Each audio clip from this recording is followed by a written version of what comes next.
कैसे है इसकी चर्चा है।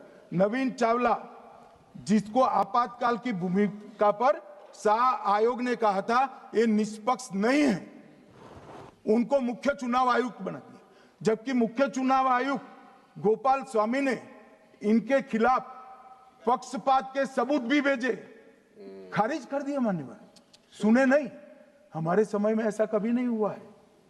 हमारे समय पर विरोध होता है, मगर पक्षपात के सबूत किसने नहीं दिए हैं।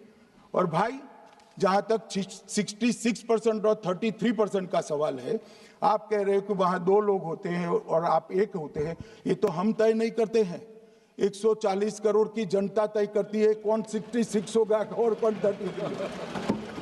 यहाँ कौन बैठेगा वो तो 140 करोड़ लोग तय करते हैं, वो आपके लिए तय करोगे तो आप 66 हो जाओगे। मगर आप तो 100 रख कर गए थे, हमने उसको 33 दे दिया। मान्यवर ये क्या सवाल उठाते, और वो समझते हैं कि मैं बोलता हूं तो बस ये ब्रह्म वाक्य होगा। ऐसे नहीं होता है मान्यवर, हर चीज के तर्क होते हैं। इनका जो भाषण तैयार करते हैं वो भी ठीक से नहीं करते, रिसर्च नहीं करते। मान्यवर, इन्होंने सीसीटीवी फुटेज 45 दिन में इलेक्शन कमीशन ने नष्ट करने का निर्णय किया, इस पर आपत्ति उठाई। मान्यवर, जन प्रतिनिधित्व अधिनियम 1951 की धारा 81 में एक प्रावधान है। प्रावधान क्या है? उम्मीदवार चुने जाने के बाद 45 दिन में चुनाव याचिका दायर कर सकते हैं। 45 दिन के बाद इसको कोई चुनौती नहीं दे सकता। ये नियम 1991 में बना, तब उस वक्त सीसीटीवी फुटेज नहीं था। सीसीटीवी फुटेज बाद में चुनाव आयोग ने एक सर्कुलर से रूल्स में बदलाव कर ऐड किया। अब किया क्या है चुनाव आयोग ने? सीसीटीवी फुटेज का जो रिकॉर्ड है उसको जन प्रतिनिधित्व अधिनियम की 1951 की धारा 81 के साथ संरक्षित किया है, मतलब अलाइन किया है कि 45 दिन के बाद कोई डिस्प्यूट की प्रोविजन ही नहीं है एक्ट में, तो 45 दिन के बाद ये सीसीटीवी फुटेज क्यों रखना चाहिए? अब इतनी सादी समझ नहीं है सब, मैं क्या कर सकता हूं? सब समझ के कोई इंजेक्शन नहीं होते जो भ्रम से दे दिया। मान्यवर, ये धारा 81 1951 से है, मगर पहले पर्चियों से होते थे तो पर्ची के लिए थी। अब सीसीटीवी फुटेज का कैमरा आ गया तो सीसीटीवी फुटेज ऐड कर दिया। मान्यवर, उन्होंने कहा, और इस वक्त जब सीसीटीवी फुटेज जब प्रक्रिया में ऐड किया, तब स्पष्ट चुनाव आयोग ने कहा था कि सीसीटीवी रिकॉर्डिंग संवैधानिक दस्तावेज नहीं है, ये आंतरिक प्रबंधन है। किस चीज का आंतरिक प्रबंधन? कि चुनाव सीज होने के बाद कोई पुनः मतदान की अर्जी करता है कि भाई ये मतदान मथक में चुनाव ठीक नहीं हुआ, तो चुनाव आयोग जो निर्णय करता है वो सीसीटीवी फुटेज के आधार पर करता है। पहले मौखिक करता था, टेक्नोलॉजी आई, सीसीटीवी फुटेज स्वीकार कर लिया। अब ये आंतरिक प्रबंधन के लिए है मान्यवर। फिर भी चुनाव आयोग का जो निर्णय मैं बताता हूं, उन्होंने कहा सामान्य जनता को एक्सेस होना चाहिए।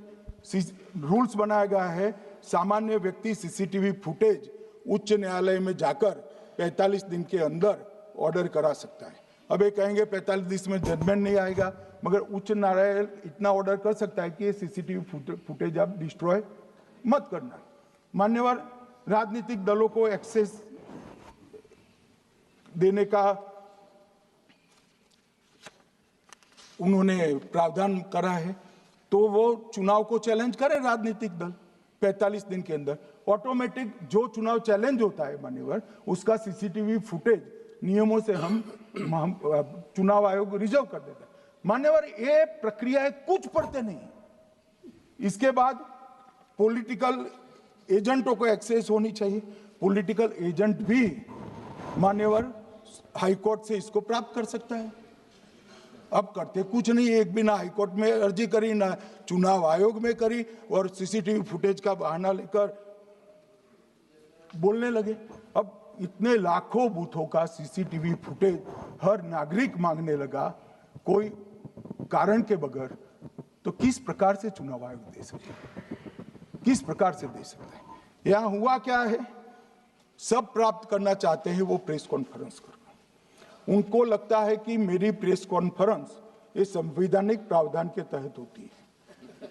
ऐसा नहीं होता है। वे प्रेस कॉन्फ्रेंस जो करते हो जिन मुद्दों का, इसकी लीक कर अर्जी दे दो, टपक से मिल जाएगी सारी दिख, मगर अर्जी नहीं करते, कोर्ट में नहीं जाते हैं, चुनाव आयोग में नहीं जाते हैं, और चुनाव चोरी हो गया, चुनाव चोरी हो गया, चुनाव चोरी हो गया करते। मान्यवर, ऐसे नहीं चलेगा। इस देश को, लोकतंत्र को आप धूमिल नहीं कर सकते, और सबने सीखना चाहिए, और भाषण ढंग से तैयार करने का भी सीखना चाहिए। मान्यवर,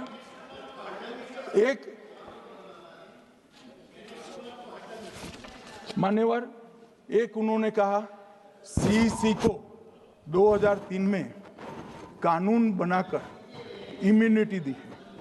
मान्यवर, representation of the people act 1950 में ही ईसीआई के अधिकारियों को जो इम्यूनिटी प्राप्त है उससे जरा भी बढ़ोतरी नहीं करी। हमने सिर्फ रिप्रेजेंटेशन ऑफ 1951 के एक्ट को पुनरावृत्ति की है।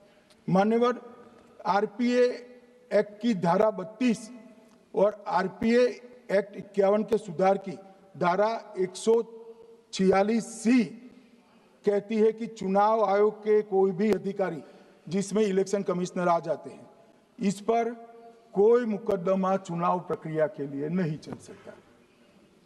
ये प्रावधान है मान्यवर, और वो प्रावधान को 23 के कानून में इसको भी हमने संरेखित किया है मान्यवर। इतने सारे वकीलों को राज्यसभा दे रखी है, भगवान जाने क्या करते हैं सर, अपने नेता को ब्रीफ भी नहीं करते। मान्यवर, ये वाक्य आप निकाल सकते हैं, ये वाक्य निकाल सकते हैं। मान्यवर,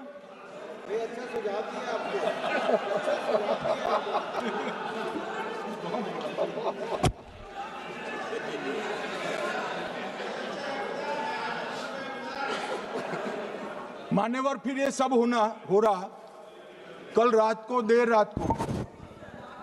देर रात को मान्यवर, मैं मेरा भाषण तैयार कर लूं, तो मैंने अपने आप को पूछा कि ये सब इतना स्पष्ट है तो ये मुद्दा क्यों उठा रहे? मेरी समझ में अगर इतना पढ़कर आता है तो उन्होंने भी तो पढ़ा होगा। ये मुद्दा क्यों उठा रहे? मूल मुद्दा है अवैध घुसपैठियों को मतदाता सूची में रखने। इन लोगों ने मान्यवर,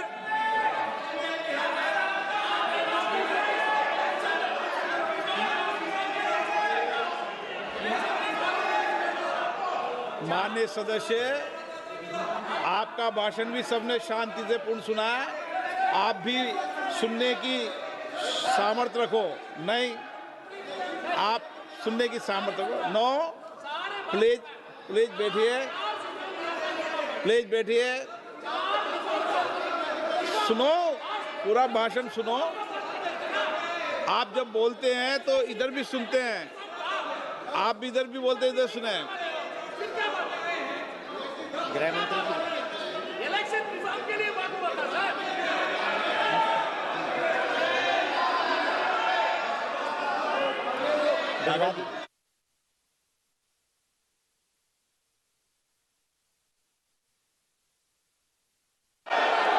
माननीय सदस्य, आप जब बोलते हैं तो इधर भी सुनते हैं, पूरे सुनने की क्षमता रखो।